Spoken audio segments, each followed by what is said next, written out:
You only live once. Kini ang moto sa usa ka lodi nga lola nga game kaayo bisag unsang extreme adventure. O gumikan sa iyang way kahadlok nga pagsuod sa makahadlok nga adventure, nag-viral sa social media ang iyang sugilanon sa kinabuhi. Ug sayra nato kini pinagi sa report ni Mark Reggie Abella.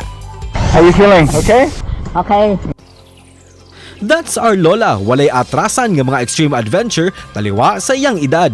Siya sa Iluminada Fabroa, kinsa gihulagway nga labing edaran, nga misuway og skydive sa Siquijor. Ang 82 anyos nga extreme adventure, usa ka abogada og certified public accountant nga taga dakbayan sa Danao, probinsya sa Sugbo.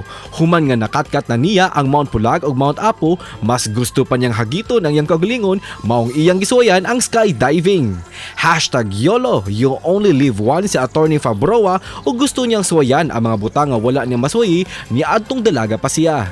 Gumikan sa iyang kaisog, daghang mga netizens ang napa-hashtag sana all ug napabilib ni Lodi Attorney Fabroa. Kauban si Clans Gabutin, Mark Reggie Abella, GMA Regional TV Live.